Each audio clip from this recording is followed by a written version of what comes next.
আসসালামু আলাইকুম দর্শক মণ্ডলী, আমি এখন রাত 10টা বাজে এখানে ভ্যানকুভারে। এটা আমার গেট। রাতের অন্ধকারে আমাকে দেখা যাচ্ছে না ঠিকমতো। এই দেখেন, আমি আজকে সারাদিন ঘুমাইছি, সে এক লম্বা কাহিনী। রাতে আমার কষ্ট হয়েছিল, ঘুম আসতেছিল না, একটু অ্যাসিডিটি প্রবলেম হয়েছিল পেটের।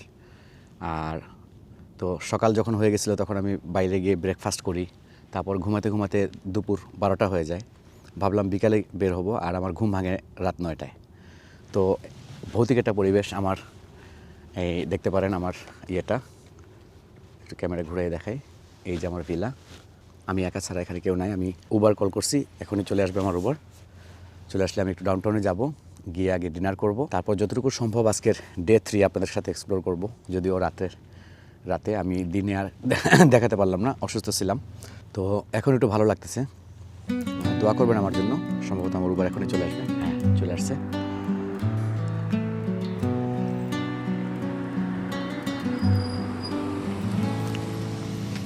হাই,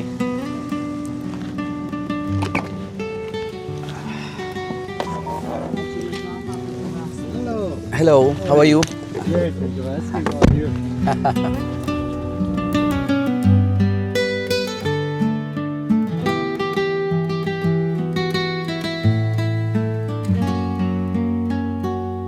শেষ মতো একটা ইন্ডিয়ান দোসা, দেশি দোসা রেস্টুরেন্ট আসছি, দেশি দোসা মাদ্রাস রেস্টুরেন্ট।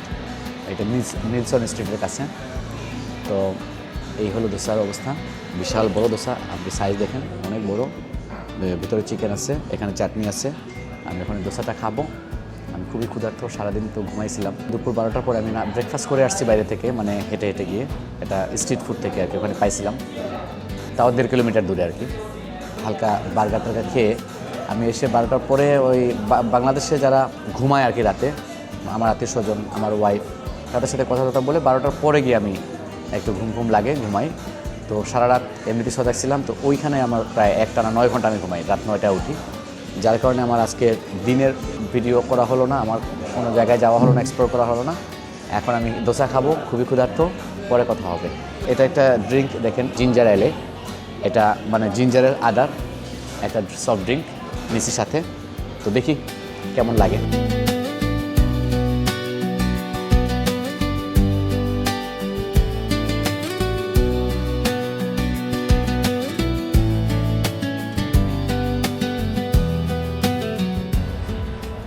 তো রাত এখন প্রায় 2টা। আমি ইন্ডিয়ান দোসা খাওয়ার পরে একটু হাঁটতেছি, মাথা ব্যথা ছিল, এখন মোটামুটি ভালো লাগতেছে। আজকে স্যাটারডে নাইট, কালকে উইকেন্ড। তো কানাডা সবাই এখন সজাগ। আসলে আমি অবাক হচ্ছি যে এরা কখন ঘুমাবে, কখন বাসায় যাবে। দেখেন কানাডা শহর, ভ্যানকুভার। তো আমার এখন একটু ভালো লাগতেছে। আসলে খুবই অসুস্থ ফিল করতেছিলাম। আজকে দিনটা নষ্ট হয়ে গেল, আপনাদের সাথেও কানেক্ট হতে পারলাম না, নিজেও কিছু করলাম না, দেখলাম না। তো এখন আসলে এত ক্রাউড ভালো লাগতেছে না। আমি এখন হোটেলে ব্যাক করব, মানে আমার রুমে ব্যাক করব। আমার রুমটা এমন এক জায়গায়, আপনারা জানেন যে ওখানে একবার ব্যাক করলে বের হতে হলে আবার অনেক ডলার লাগবে। অ্যাটলিস্ট $30-40 তো খরচ হবেই ট্যাক্সিতে আর উবারে। তো আমি একবারে চলে যাব। আমি কিছু শুকনা খাবার কিনবো, ইনশাল্লাহ ডে 4 এক্সপ্লোর করবো আপনাদের সাথে। আপনার সাথে থাকবেন। আজকে কিছুই দেখানোর নাই। আমি উবারে ট্যাক্সি কল করছি মাত্র। আমার পিছনে এটা দেখতেছেন, এটা 7-Eleven 24 আওয়ার খোলা থাকে। আমি কিছু শপিং করছি, কিছু noodles, coffee, milk, nuts, biscuits, chips, এগুলো। দেশে থাকতে তো কফি নবাবের মতো খাইতাম। আমার ওয়াইফ নাজমিন আলম ডলি কফি বানাই দিত, খাইতাম। এখন আমি নিজের কফি নিজে বানাই। সো আমি বুঝতেছি আমার ওয়াইফ কত কষ্ট করে আমার জন্য। Thank you Nazmin Alam Dolly from Vancouver, Canada, once again. তুমি আমার জীবনে অনেক কষ্ট করছো, আমার জীবনে এসে তুমি কতটা সাপোর্ট আমাকে দাও আমি এখানে এসে বুঝলাম। থ্যাংক ইউ গাইজ, আপনাদেরকেও ধন্যবাদ। আজকে আসলে ডে টাইমটা আমি এক্সপ্লোর করতে পারলাম না। ফাইনালি আপনাদের কাছ থেকে বিদায়। আমি এখন চলে যাচ্ছি আমার রুমে, রেস্ট নিব। আর হোপফুলি কালকে morning time or day time আমি আবার দেখা করবো আপনাদের সাথে। টিল দেন, আল্লাহ হাফিজ।